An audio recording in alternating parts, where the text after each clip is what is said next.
కరవక్త్రనేత్రం పశ్యామి త్వాం సర్వతోనంతరూపం నాంతం న మధ్యం న పునఃస్థవాదిం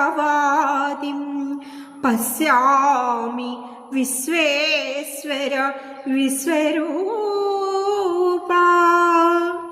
ఈ ప్రపంచమున అనేక బాహువులు, అనేక నేత్రములు, అనేక హస్తములు, అనేక ఉదరములతో ఆ స్వామి అనంతుడై అర్జునుడికి విశ్వరూపాన్ని చూపించారు.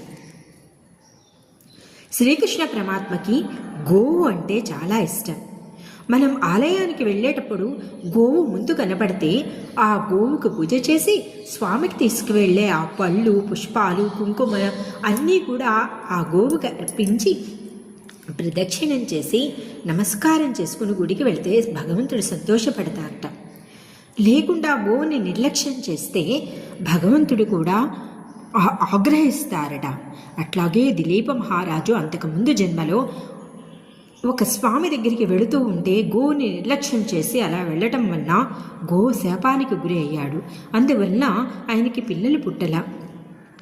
దిలీప మహారాజుగా పుట్టి గోసేవ చేసి పిల్లల్ని కన్నాడు గో అనుగ్రహం వలన. అందుకని అనాథులుగా తిరుగుతున్న గోవుల్ని మనం కాపాడదాం. వాటికి పుష్టికరమైన ఆహారాన్ని పెట్టి మన దేశాన్ని సంరక్షించుకుందాం.